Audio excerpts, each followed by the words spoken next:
What is up, guys? Welcome to Hobby Harvest. My name is Ken, and today I want to talk to you about the basics of whitetail food plot design. Now, when designing food plots, it's so easy to get caught up in trying to do all of the very specific things almost too early that sometimes we jump over these basics and we forget to make sure that all of those boxes are checked first. So I want to do this video to make sure that either if you've been doing food plots for a long time that you're still making sure you're following these principles, and if you're brand new, these are the things you need to focus on first before you start worrying about all those other things. So let's get started. The number one thing you need to worry about when you're putting in a food plot for the first time is, of course, the location.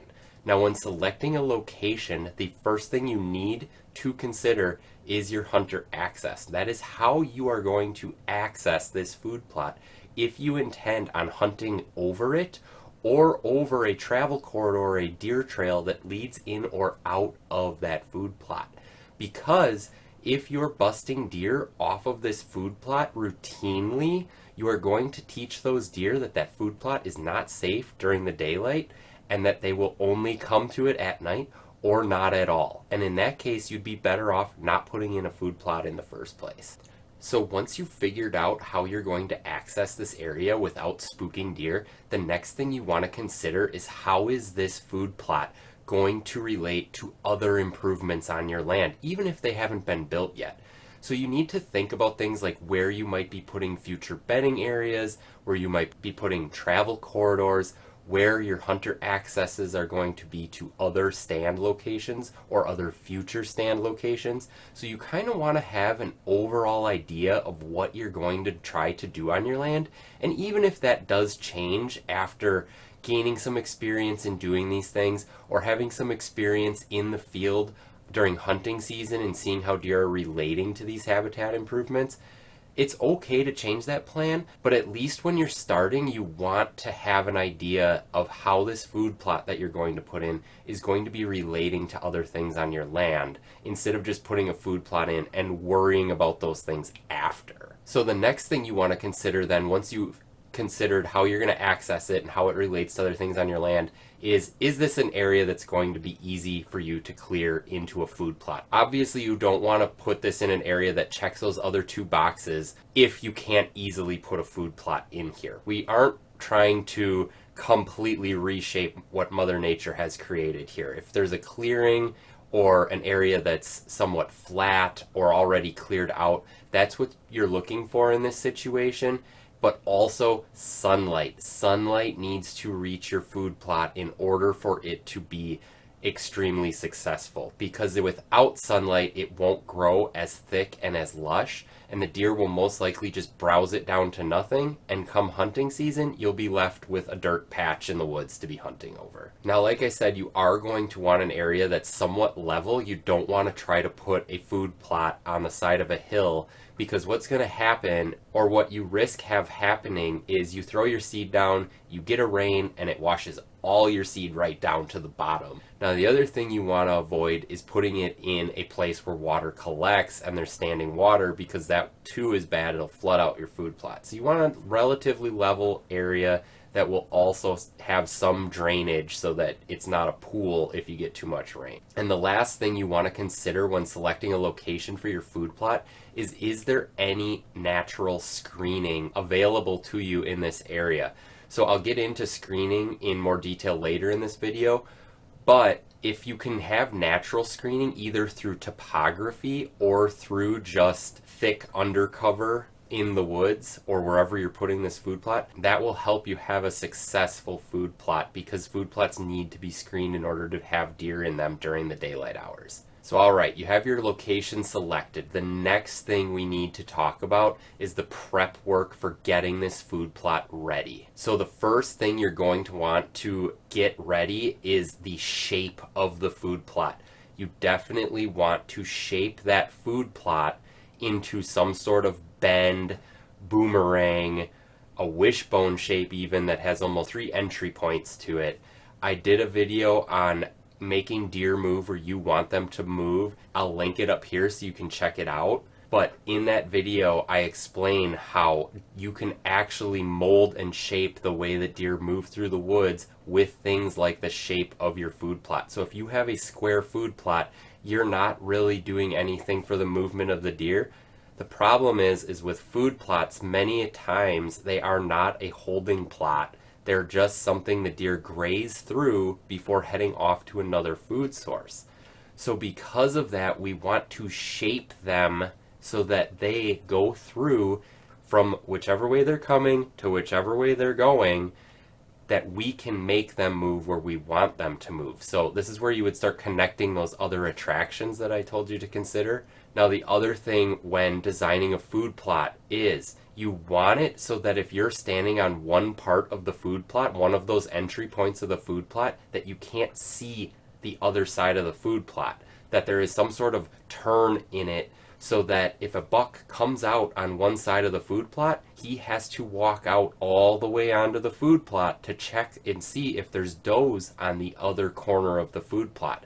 If it's just one big square or rectangle, he doesn't even have to come out onto it if you don't screen it, and he can just stand there and look and be like, yep, no does out here, and go right back into the woods. And you'll sit there on a stand and be like, why didn't he come out? Wasn't he hungry? Well, no, he wasn't hungry. He was looking for something else that day. And you very easily showed him that it wasn't there. All right, so once you know what size and shape you want to make this food plot, next comes the hard work. You need to clear the land. You need to clear any trees, any brush, anything that is going to compete with the seeds you're going to plant in that food plot.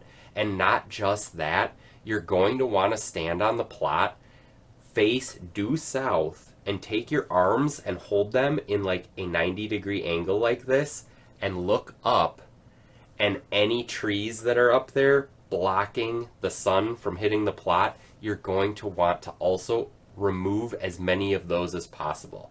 Now, this can be a tall order, and that can be a lot of work, and maybe it does take you a couple years to achieve this. I know I have one plot on my northwestern Wisconsin property that I just remove a couple of trees each year, and little by little I bring more sunlight down into that plot. But you definitely want to do whatever you can to get as much sun to the ground as possible. The more, the better.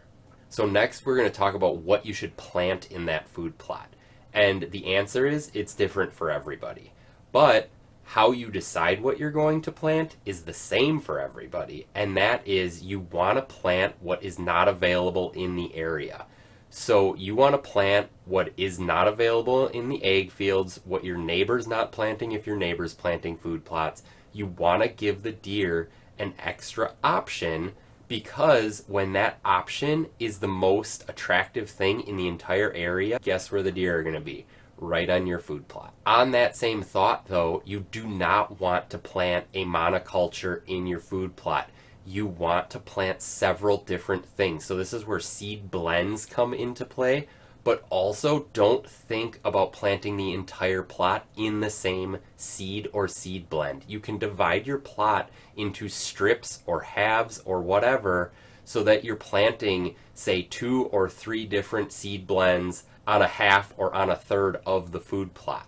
This creates a situation where you have a lot of diversity in your food plot, and at any time of the year, any one of those things that's growing in your food plot can be the most attractive thing in the woods, and that's going to bring the deer to you at that time. And that can change week to week. It doesn't take a long time for something to be popping while something else is declining.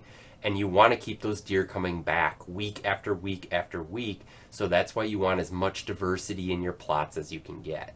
Now, the other thing you may need to be planting is screening. Like I said earlier, you definitely need to screen your food plots. This works for a couple of reasons.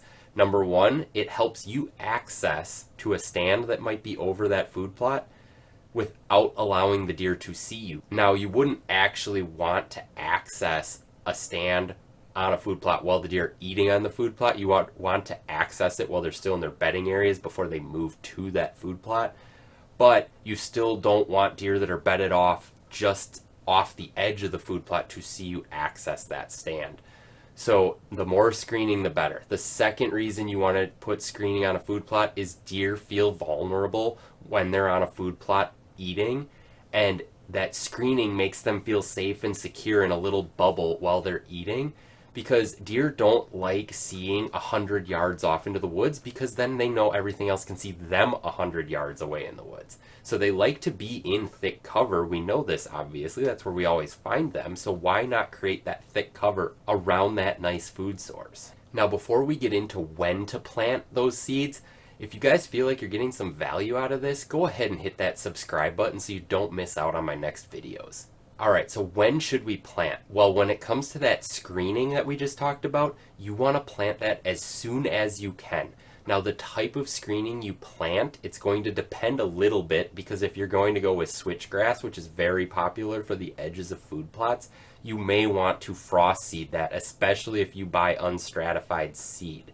Now, if you buy stratified seed, you really can plant it anytime, and it should germinate when the ground gets to about 50-55 degrees.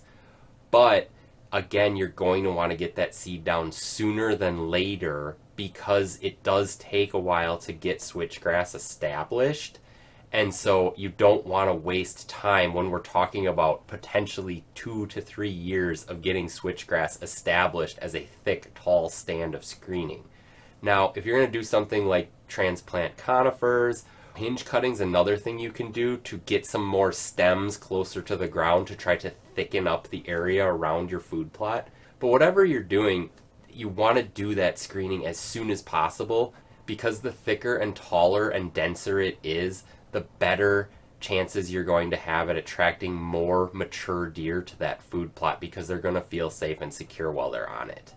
Now, while we're talking about the edges of your food plot, you do want to sort of feather the edges of your food plot. So I always think of it like, if you're in a mature woods, if you were to look down on it, it looks sort of like a bowl going up. So you're going to have the food plot down at the bottom, your screening's going to come up just a little bit.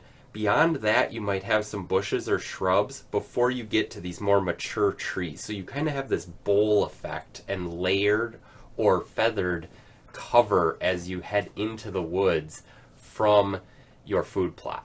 So now that you have your screening planted, let's talk about when you want to plant your food plot. Now, when I was brand new to food plotting, I thought you just threw seed down and attracted deer year round and away you went. But that's not actually what you want to do. You want to plant your seeds later in the summer so that they're still young and tender and attractive to the deer come hunting season. Now, if you were to plant them in the spring or the early summer like you would a garden, and let's just say you plant something like beans, those beans are going to be kind of rough and dried out and not very attractive to the deer come fall. They may even completely dry out and stop growing by fall, and you don't want that. You want to plant them later in the summer so that they start to grow and keep growing as far into the fall and winter as possible to be attractive to the deer during the time of year you want them to be the most attractive, and that is hunting season. So when do we actually want to plant? So all right, I'm going to tell you guys when I plant, and I have plots in northwestern Wisconsin and southeastern Wisconsin. So in northwestern Wisconsin, I plant the first week of August, and in southeastern Wisconsin, I plant the second or third week of August.